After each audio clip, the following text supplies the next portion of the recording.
Hi friends, அஸ்ஸலாமு அலைக்கும். Welcome back to daily cup of life YouTube channel. இன்றைக்கி நாங்கள் ரெஸ்டாரண்ட் ஸ்டைல்ஸ் ப்ரான்ஸ் மஞ்சூரியம் எப்படி செய்யலான்னு பார்ப்போமா. இது ideal hot and spice recipe. உங்களுக்கு இது ஈஸியாகவே வீட்டில் ஹோம்மேடாகவே செஞ்சு கொள்ளலும்.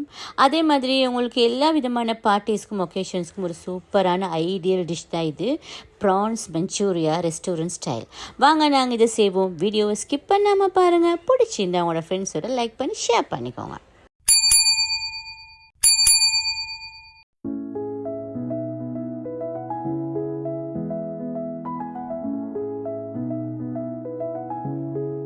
இந்த ப்ரான்ஸ் மஞ்சூரியா செய்கிறதுக்கு நான் இன்றைக்கி 500 கிராம்ஸ் ப்ரான்ஸ் எடுத்து க்ளீன் பண்ணி எடுத்துக்கிறேன்.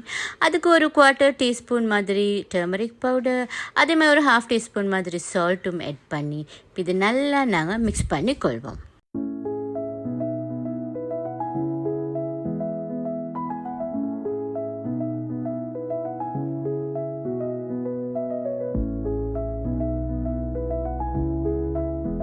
இப்போ இந்த மாதிரி இதை நல்லா மிக்ஸ் பண்ணி நாங்கள் ஒரு 10 மினிட்ஸ் மாதிரி இதை ரெஸ்ட் பண்ணி வச்சு எடுப்போம். இப்போ ஒரு 10 மினிட்ஸுக்கு பிறகு நான் இதுக்கு 1 teaspoon ginger garlic paste add பண்ணிக்கொள்கிறேன். அதேமாதிரி ஒரு 1/4 டீஸ்பூன் பெப்பர் பவுடரும் ஆட் பண்ணிக்கொள்கிறேன். இப்போ சோயா சாஸ் 1 டீஸ்பூன் நான் இதுக்கு ஆட் பண்ணிக்கொள்கிறேன். இப்போ நான் இன்றைக்கி ஆல் பர்பஸ் ஃப்ளார் மைதா ஒரு 2 டேபிள் ஸ்பூன் மாதிரி ஆட் பண்ணிக்கொள்கிறேன். அதோடைய கார்ன்ஃப்ளவர் 2.5 டேபிள் ஸ்பூன் ஆட் பண்ணிக்கொள்கிறேன். இப்போ நெக்ஸ்ட் நான் 1 எக் எடுத்து அதை லைட்டாக நல்லா பீட் பண்ணி எடுத்துக்கிறேன். ஸோ அதையும் நான் இதுக்கு ஆட் பண்ணிக்கொள்கிறேன். இப்போ நல்லா நாங்கள் இதை மிக்ஸ் பண்ணிக்கொள்ளணும். இதை நல்லா நாங்கள் இந்த ப்ரான்ஸில் கோட் பண்ணிக்கொள்ளணும். இதுக்கு நாங்கள் வாட்டர் ஆட் பண்ணக்கூடாது. இந்த எக் மிக்சர்லேயே தான் இதை மிக்ஸ் பண்ணணும். ஏன்னா நாங்கள் இதுக்கு வாட்டர் ஆட் பண்ணினோம்னு சொன்னால் இந்த மைதா எல்லாம் நல்லாவே கோட் ஆகாது. நாங்கள் இந்த ப்ரான்ஸை ஃப்ரை பண்ண போக்குள்ள அதெல்லாம் அப்படியே செப்பரேட்டாக வந்துடும். ஸோ அதனால் நாங்கள் வாட்டர் ஆட் பண்ணாமல் இதை நல்லா நாங்கள் மிக்ஸ் பண்ணி கொள்வோம்.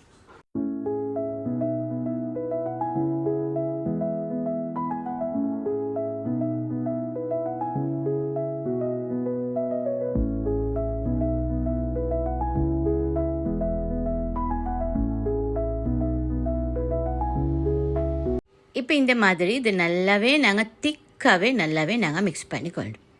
இப்போ நெக்ஸ்ட் நாங்கள் இந்த ப்ரான்ஸ் எல்லாம் ஃப்ரை பண்ணிக்கொள்ளணும். நான் அதுக்கு ஒரு பேன் எடுத்துக்கொள்கிறேன். இதுக்கு ஒரு 5 to 6 டேபிள் ஸ்பூன் மாதிரி ஆயில் ஆட் பண்ணிக்கொள்கிறேன்.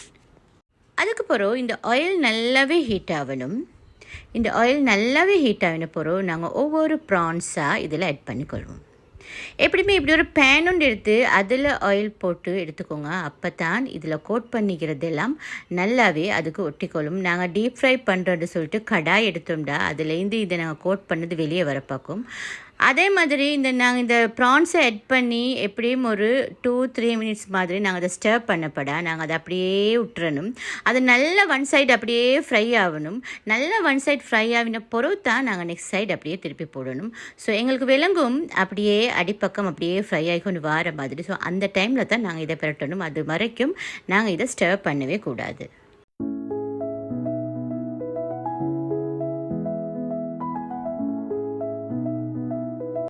ஸோ இப்போ நல்லாவே ஒரு சைட் ஃப்ரை ஆகிக்குது. நான் இப்போ இதை அப்படியே மெதுவாக திருப்பி மறுபக்கம் போட்டுக்கொள்கிறேன். ப்ரான்ஸ் எப்படியுமே டக்குன்னு ஃப்ரை ஆகிவிடும். எப்படியும் ஒரு 2 to 3 மினிட்ஸ் ஆகக்குள்ளே ஃப்ரை ஆகிவிடும். கேஸை மீடியம் ஹையில் வச்சுக்கோங்க. அப்போ தான் அது டக்குன்னு ஃப்ரை ஆகும். அதே மாதிரி ஃப்ரை பண்ண போக்குள்ள இது மாதிரி ஒரு பேனில் போட்டு ஃப்ரை பண்ணிக்கோங்க. அப்போ தான் நாங்கள் கோட் பண்ணதெல்லாம் சரியாகவே அதில் நின்றுக்கொள்ளும். ஸோ நாங்கள் இது எல்லாத்தையுமே திருப்பி போட்டுக்கொள்ளும்.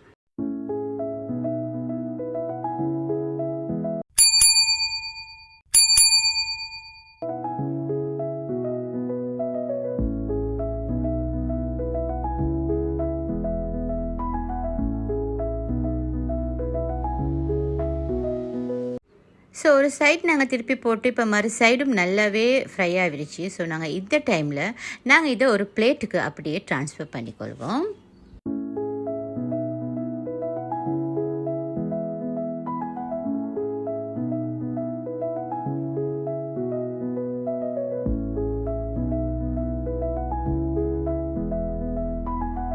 ப்ரான்ஸை கணக்காக ஃப்ரை பண்ணி எடுத்தால் இந்த மாதிரி கோல்டன் ப்ரௌனுக்கு சட்டப்படியாக வந்திக்கும். ஸோ இப்போ நான் இதை அப்படியே செப்பரேட்டாக ஒரு சைடில் வச்சுக்கொள்கிறேன். இப்போ நாங்கள் மஞ்சூரியா செய்கிறதுக்கு ரெடி ஆகும். இப்போ ஒரு கடாய் எடுத்துக்கொள்வோம். அந்த கடாய்க்கு நான் அதில் பேலன்ஸ் ஆகின ஆயிலை தான் அப்படியே நான் இதுக்கு ஆட் பண்ணுறது இல்லாமல் வேறு ஆயில் நான் எடுக்கலை. ஸோ நான் அந்த ஆயில் அப்படியே ஆட் பண்ணேன். அப்படி இது எப்படியுமே ஒரு 2 டேபிள் ஸ்பூன் மாதிரி ஆயில் இருக்கும். ஸோ அதுக்கு நான் 1 teaspoon ginger garlic paste add பண்ணிக்கொள்கிறேன். Ginger garlic paste raw smell போக்காட்டியும் நாங்கள் அதை கொஞ்சமாக சொட்டே பண்ணிக்கொள்வோம். அதுக்கு பிறகு நான் இதுக்கு ட்ரை ரெட் சில்லிஸ் 2 ஆட் பண்ணிக்கொள்கிறேன். அதையும் லைட்டாகவே நான் அப்படியே மிக்ஸ் பண்ணி சொட்டே பண்ணிக்கொள்கிறேன். இப்போ அதோட சேர்த்து நான் க்ரீன் சில்லி 2 கட் பண்ணி வச்சுக்கிறேன். அதையும் நான் இதுக்கு ஆட் பண்ணிக்கொள்கிறேன். இப்போ நான் அடுத்ததாக இதுக்கு ஆட் பண்ண போகிற இன்க்ரீடியண்ட் என்னென்னா ஸ்ப்ரிங் ஆனியன். ஸ்ப்ரிங் ஆனியன் இருக்குது. அதோட ஆனியன்ஸை நான் சின்ன பீஸாக சாப் பண்ணி எடுத்துக்கிறேன். அதை நான் இதுக்கு ஆட் பண்ணி மிக்ஸ் பண்ணி இதை நான் கொஞ்சம் ஸ்டர் ஃப்ரை பண்ணிக்கொள்கிறேன். கேஸ் ஃப்ளேமை மீடியம் ஹையில் வச்சுக்கோங்க. ஒரு பிக் ஆனியன் பெட்டல்ஸ் கட் பண்ணி எடுத்துக்கிறேன். அதையும் ஆட் பண்ணிக்கொள்கிறேன். அதே மாதிரி ரெட் கலர் பெல் பேப்பர் ஒன்று கட் பண்ணி எடுத்துக்கிறேன். அதையும் ஆட் பண்ணிக்கொள்கிறேன். அதே மாதிரி எல்லோ கலர் பெல் பேப்பர் ஒன்றும் கட் பண்ணி எடுத்துக்கிறேன். அதையும் ஆட் பண்ணிக்கொள்கிறேன். உங்களுக்கு வேண்டாம் க்ரீன் கலர் பெல் பேப்பர் இருந்தால் அதையும் ஆட் பண்ணிக்கொள்ளலாம். ஸோ இது எல்லாத்தையுமே நான் இப்போ இதை ஆட் பண்ணிக்கொள்கிறேன். ஆட் பண்ணிவிட்டு இப்போ நெக்ஸ்ட் நான் இதுக்கு சால்ட் தேவையான அளவு ஆட் பண்ணிக்கொள்கிறேன். ஒரு 1/2 டீஸ்பூன் மாதிரி. அதே மாதிரி பெப்பர் பவுடர் ஒரு 1/4 டீஸ்பூன் ஆட் பண்ணிக்கொள்கிறேன். இப்போ சில்லி ஃப்ளேக்ஸ் ஒரு 1/2 டீஸ்பூன் அப்படின்ட்டு 1 டீஸ்பூன் உங்களோட காரத்துக்கு ஏற்ற மாதிரி நான் ஒரு 1 டீஸ்பூன் மாதிரி ஆட் பண்ணிக்கொள்கிறேன். நெக்ஸ்ட் இப்போ இதை நல்லா நாங்கள் மிக்ஸ் பண்ணிக்கொள்ளணும். கேஸ் மீடியம் ஹை ஃப்ளேம்லேயே வச்சுக்கோங்க. நல்லாவே இதை மிக்ஸ் பண்ணிக்கொள்ளணும்.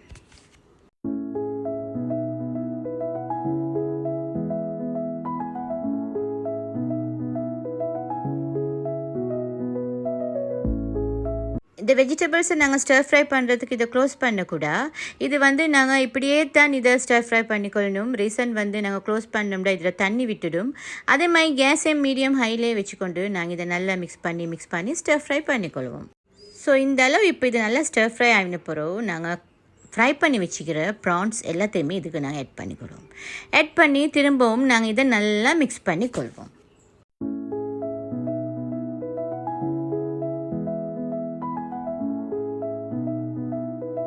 இப்போ இந்த மாதிரி நல்லா மிக்ஸ் பண்ணி பட்டுடனே நான் இதுக்கு 2 டீஸ்பூன் சோயா சாஸ் ஆட் பண்ணிக்கொள்கிறேன். ஆட் பண்ணிவிட்டு நான் இதுக்கு ஒயிட் வினிகர் எடுத்து வச்சுக்கிறேன். 1 டீஸ்பூன் அதையும் ஆட் பண்ணிக்கொள்கிறேன். இப்போ நெக்ஸ்ட் நான் இதுக்கு chilli sauce 2 tablespoon add பண்ணிக்கொள்கிறேன். இப்போ நாங்கள் இதை நல்லா 1 to 2 மினிட்ஸ் மாதிரி இப்படி மிக்ஸ் பண்ணி நல்லா ஸ்டர் ஃப்ரை பண்ணிக்கொள்ளணும்.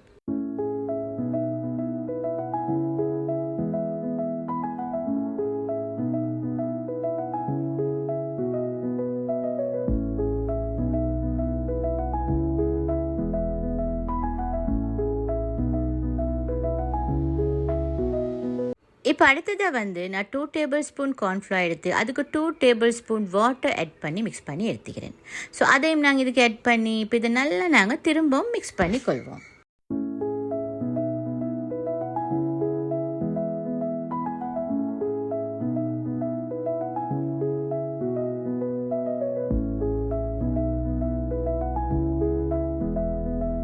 ஓகே ஃப்ரெண்ட்ஸ், இப்போ எங்கள் ரெஸ்டாரண்ட் ஸ்டைல் ப்ரான்ஸ் மஞ்சூரியம் சூப்பராக ரெடி ஆகிடுச்சு.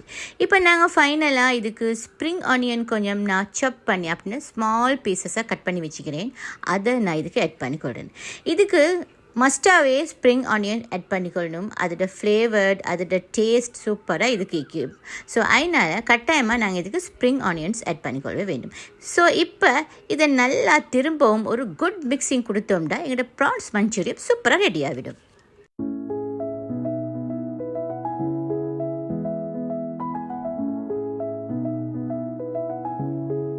ஓகே ஃப்ரெண்ட்ஸ், இப்போ நாங்கள் எங்களோட ப்ரான்ஸ் மஞ்சூரியம் சர்வ் பண்ணிக்கொள்வோம்.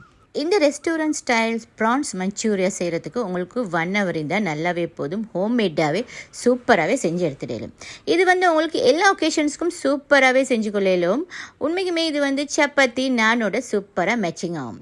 நீங்களும் இந்த ப்ரான்ஸ் மஞ்சூரியா வீட்டில் ட்ரை பண்ணி பாருங்கள். இந்த ரெஸ்டாரண்ட் ஸ்டைல் ப்ரான்ஸ் மஞ்சூரியம் ரெசிபி உங்களுக்கு பிடிச்சிருந்துச்சிண்டா நீங்கள் லைக் பண்ணுங்கள். அதே மாதிரி உங்களோட ஃப்ரெண்ட்ஸோட வாட்ஸ்அப்பில் ஃபேஸ்புக்கில் நீங்கள் ஷேர் பண்ணிக்கோங்க.